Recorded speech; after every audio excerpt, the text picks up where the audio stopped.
Yo, what is up everyone? Welcome back to the channel. And today I want to make a bold prediction. A prediction most people watching are probably going to disagree with. A prediction that, if you'd said it 3 weeks ago, would have made people laugh at you. McLaren are going to win the 2026 Formula One World Championship. Not Mercedes, not Kimi Antonelli, not George Russell. McLaren, Lando Norris, the reigning world champion. The guy currently sitting 5th in the standings with 25 points, 47 points behind the championship leader after 3 races, with a team that did not complete a single racing lap between 2 drivers in China. I know what you're thinking. Have you lost your mind? Mercedes has won every single race this season, 3 from 3, front row lockout every qualifying session, dominating both championships. And you think McLaren wins the title? Yes, I am. And I'm going to show you exactly why.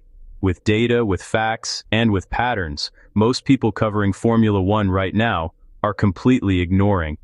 Because they're too focused on the 3 races that have already happened, and not focused enough on the 19 races still to come. So let me take you through this properly because this argument has layers, and each layer makes the case stronger. Let me start with the most important piece of context everyone keeps forgetting. This championship is 22 races long. We've completed 3 of them. 3. We are 13% of the way through the season.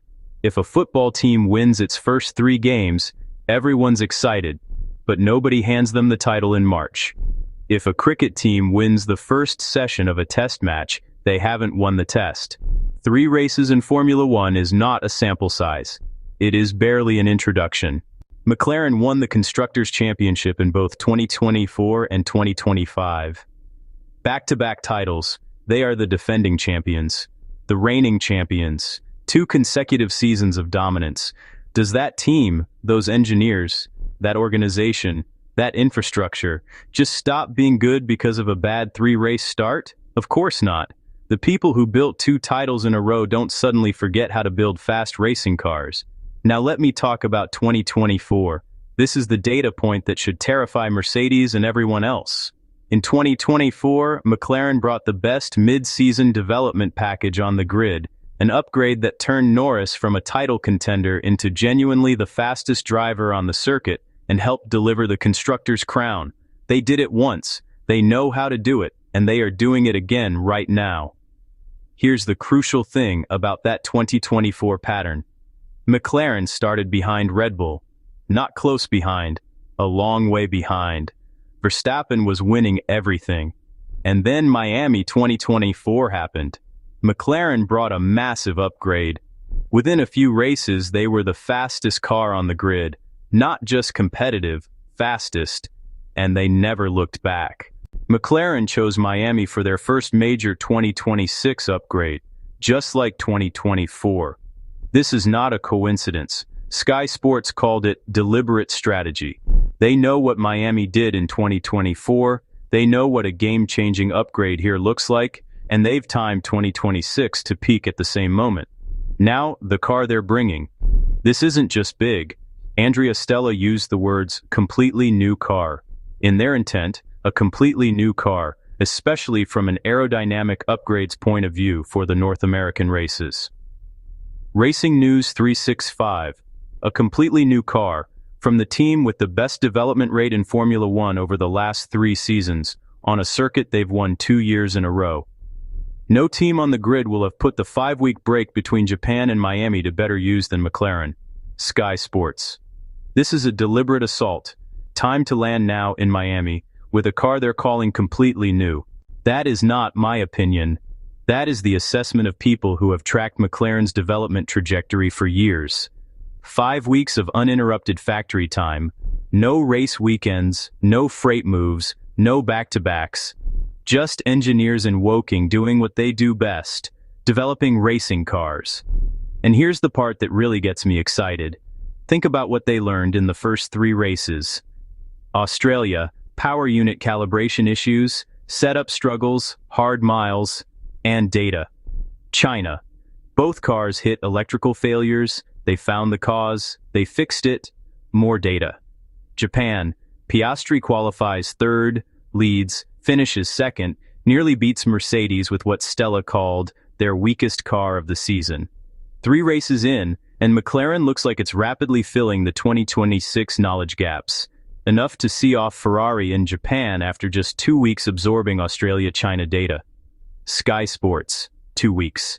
In 2 weeks between China and Japan, they closed the gap to fend off Ferrari and nearly topple Mercedes.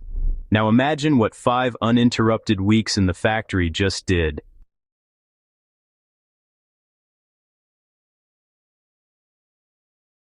McLaren are a Mercedes customer, running a very similar power unit to the Silver Arrows winner, Motorsport Week. That point gets buried in the dominance talk. In fundamental terms, Norris and Piastri run the same family of engine Antonelli and Russell are winning with.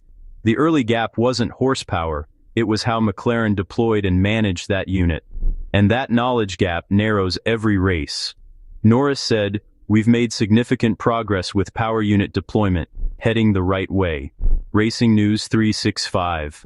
Progress week by week. McLaren getting better at using their Mercedes engine while Mercedes stays roughly the same. Keep that trajectory and the lines cross at some point this season. When they cross, a chassis to match or beat Mercedes equal power and 2 of the best drivers on the planet. Now, drivers massively underappreciated in the title talk. Lando Norris, reigning world champion, car number 1. He's 5th on 25 points and every race he started and finished he scored.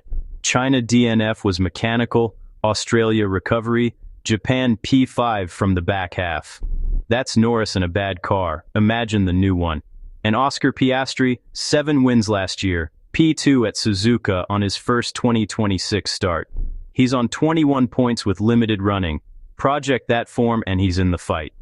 The math, Antonelli 72, Russell 63, Norris 25, Piastri 21. 19 races left, 475 plus sprints, still doable. Now the structure. McLaren, back-to-back Constructors champs, don't fade. Not the 2017-18 team. This is 2024-25 DNA, relentless development. They've won Miami 2 years straight. Norris 24, Piastri 25, on a track that fits their efficiency and tire control. They arrive with a new car, regs that suit them, 5 weeks work, 2 elite drivers. Great teams rebound. Miami is the statement. Do you believe? Comment below. FP1 tomorrow. Peace.